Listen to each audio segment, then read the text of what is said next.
Hello সবাইকে, আরেকটা নতুন ভিডিওতে স্বাগতম। রিসেন্টলি আমি আমার 4টা সেকশন নিয়ে আলাদা আলাদা 4টা ভিডিও বানাইছি, কিন্তু গত পরশু দিন আমার রেজাল্ট দিছে। তো আজকের ভিডিওটা হবে আমার নিজের জার্নি নিয়ে, মানে আমি কেমনে আমার পড়ালেখা শিডিউল করছিলাম, অথবা মানে আমার অ্যাপ্রোচটা কেমন ছিল। তো বেসিক্যালি আমি 2 সপ্তাহ প্রিপারেশন নিয়েছি, আর আমার রেজাল্ট হচ্ছে 7.5, স্পিকিংয়ে 6, রাইটিংয়ে 7, লিসেনিংয়ে 8.5, আর রিডিংয়ে 9 আউট অফ 9।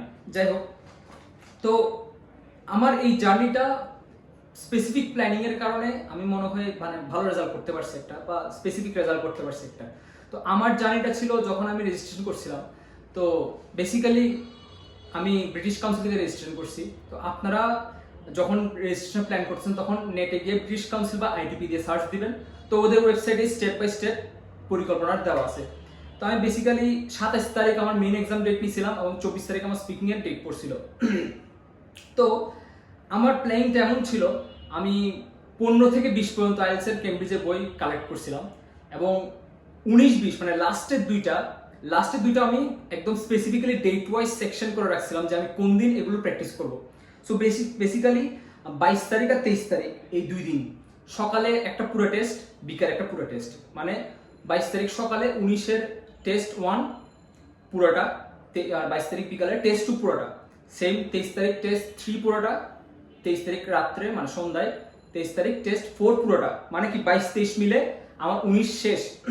এখন 24 তারিখ তো আমার স্পিকিং ছিল, 24 তারিখ বিকালে আমি 20-এর টেস্ট 1 দিছি, এবং 25-এ আবার সকাল বিকাল টেস্ট 2 আর টেস্ট 3 দিছি, আর 26 তারিখ সকালে 20-এর মানে 20-এর টেস্ট 4টা দিয়ে আমার লাস্টের দুইটার প্রিপারেশন শেষ। তো এই জিনিসটা আমি প্ল্যান করছি 1 মাস আগেই। তো মানে আমার এই যে লাস্ট দুইটা, মানে আপনারা যখন পরীক্ষা দিবেন, যদি আমার পাথটা ফলো করতে চান, লাস্ট দুইটা যে ক্যামব্রিজের বই আছে সেটার জন্য এরকম স্পেসিফিক টাইমলাইন বানাবেন, যেখানে আপনার মানে ফুল 3 ঘন্টা টেস্টের শিডিউলটা ফিক্স থাকবে, সকাল বিকাল সকাল বিকাল। তাহলে কি হবে, এই 3 ঘন্টার যে একটা মাইন্ড সেটআপ রেডি হয়ে যাবে, আপনার মেইন এক্সামে তো প্যারা হবে না যে হঠাৎ করে 3-4 ঘন্টা বসে থাকতে হচ্ছে। এটা আপনি অলরেডি 3-4 দিন প্র্যাকটিস করতেছেন, তাহলে আপনার মাইন্ডটা সেট হয়ে যাবে পরীক্ষা দেওয়ার জন্য। যাই হোক, তো টেস্ট ডেট নেওয়ার ক্ষেত্রে একটা জিনিস ফলো করতে হয়, আমি জানি এটা কি কতটুকু ট্রু বা মানে বা কতটুকু ফলপ্রসূ আর কি, কিন্তু মানে অনেকে বলে মানে মাসের ফার্স্ট টেস্ট ডেট শনিবারটা, আর লাস্ট টেস্ট ডেট শনিবারে পড়ে, সেই সময় জিটি এক্সাম পড়ে। এটা আপনি চেক করতে পারবেন জিটি এক্সাম আছে কিনা। তো এটা বলে যে যেদিন জিটি আর একাডেমিক একসাথে পড়ে, এখানে বলে রাখি একাডেমিক হচ্ছে যারা আমরা পড়ালেখার জন্য যাবো, জিটি হচ্ছে যারা মানে কাজের ক্ষেত্রে যায় আর কি, আইএলটিএস দিতে হয়। তো যাই হোক, মূল কথায় আসি যে এই দুইটা টেস্ট যখন একসাথে পড়ে তখন লিসেনিং কোয়েশ্চেনটা সহজ হয়। তো সারপ্রাইজিংলি মানে আমি ফিক্স করি না আগে থেকে, আমি মানে ফিক্স করার পর জানতে পারছি যে আমার টেস্ট রেজাল্টের দিন জিটিরও টেস্ট ছিল। তো টু বি অনেস্ট লিসেনিং সহজই লাগছে আমার, এত কঠিন লাগে নাই। তাহলে হয়তো এটা সত্যি, আপনারা এটা টেস্ট করে দেখতে পারেন। IELTS is a long process. এই যে আমি আপনাকে এতদিনের একটা শিডিউল বললাম, তো আমার ক্ষেত্রে কি ছিল, এই যে 22 তারিখ থেকে ফিক্স প্ল্যান ছিল, এবং 22 তারিখের আগে 1 সপ্তাহ খানেক সময় আমি 15 থেকে 18 শেষ করছি। তো ধরেন যখন আমি টেস্ট একটা দিতে বসছি, লিসেনিং পুরোটা দিছি, তারপর হয়তো অন্য কিছু করছি, তারপর রিডিং দিছি পুরোটা, মানে যখনই দিছি ফুলটা দেওয়ার চেষ্টা করছি, ঠিক আছে। তো এই পুরোটার সময় আপনার ধৈর্য ধরে শান্ত থাকতে হবে এবং কনফিডেন্ট থাকতে হবে।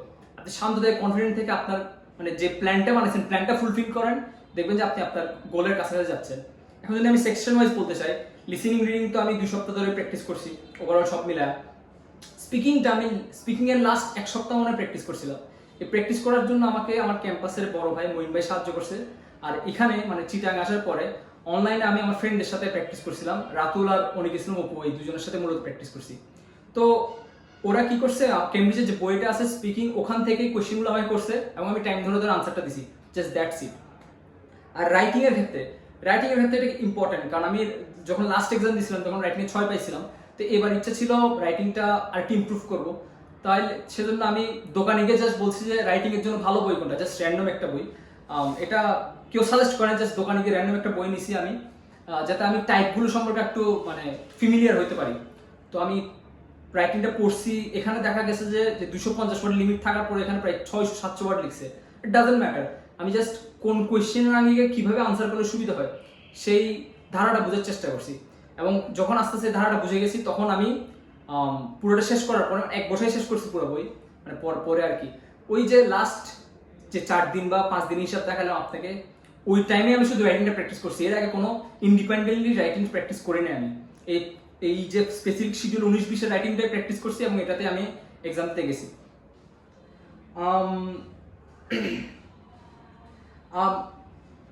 স্পিকিং আর রাইটিং এর জন্য মানে আপনি একটা স্পেসিফিক ওয়ার্ড ব্যাংক বানাতে পারেন।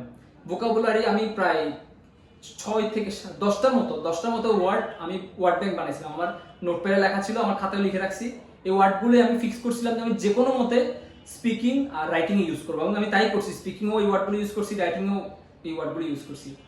এখন মানে একটা আনফরচুনেট বিষয় আমার জন্য যে 24 তারিখ আমার শরীর খারাপ ছিল, তাই স্পিকিংটা খুব বাজে গেছে। নেভারদালেস আমি বাকিগুলোতে ভালো করছি বলে আমার ওভারঅল ভালোই আসছে। তো এইসব জিনিস ফলো করে, ছোটখাটো জিনিস ফলো করে মানে আমার পুরো জার্নিটা সাজানো ছিল। আইএলটিএস একটা জিনিস মনে রাখতে হবে যে টাইম ম্যানেজমেন্ট ইজ দ্য কি। আপনি কত ভালোভাবে টাইম ম্যানেজ করতে পারবেন, এটাতেই আপনার আলটিমেট রেজাল্টটা ফিক্স হবে। এবং এই যে শিডিউলটা বানাইছেন আপনি সারাদিন, মানে টেস্ট ডেট নেওয়ার পরে সেটা কেমন আপনি ইউটিলাইজ করতেছেন, কেমন আপনার ডেইলি লাইফে কাজে লাগাচ্ছেন, সেটা ইম্পর্টেন্ট।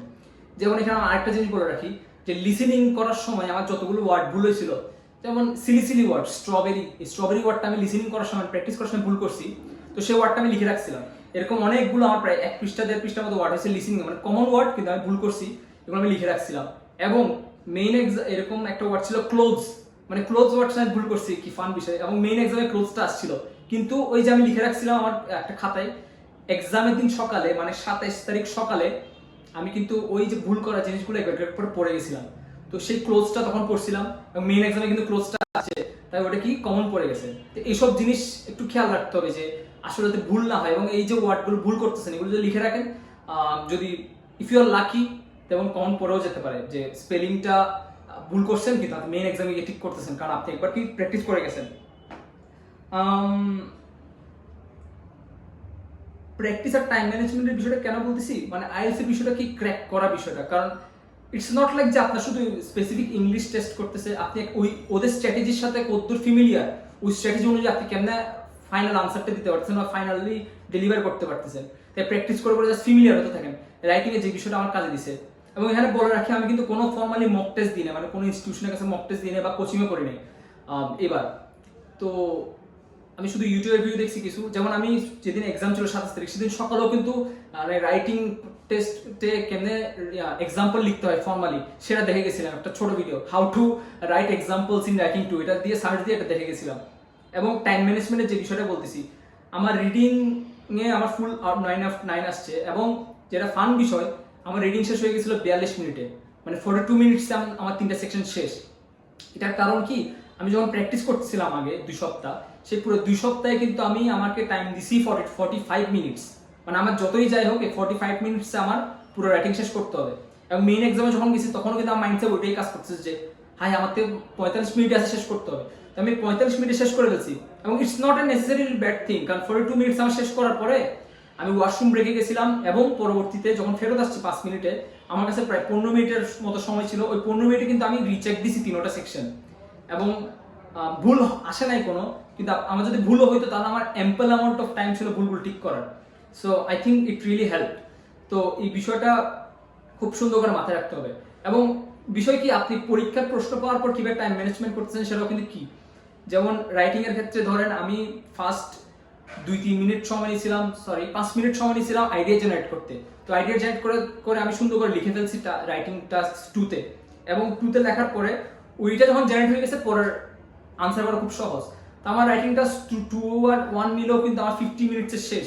এবং রাইটিং টাস্ক 1 এর কনক্লুশনটা লেখার জন্য আমি বাকি 10 মিনিট সময় নিয়েছি, কারণ আমার কাছে সময় আছে তাই আমি একটু বোঝানোর চেষ্টা করছি। কারণ আমাদের রাইটিং টাস্ক 1টা ছিল খুবই নর্মাল, কারণ ওটা ছিল ওয়েস্ট ম্যানেজমেন্ট ইন আরবান সিটিজ।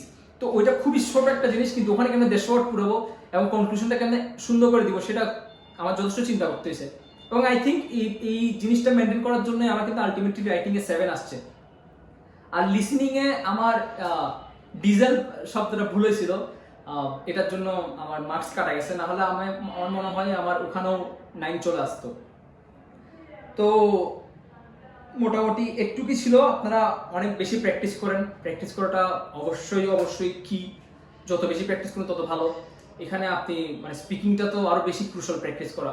আমি 1 সপ্তাহ সময় নিয়েছিলাম, কিন্তু আমার মনে হয় আমার এখন রিয়েলাইজেশন যে আমি আর একটু বেশি সময় নিলে পারতাম, একটু বেশি সময় নেওয়া উচিত।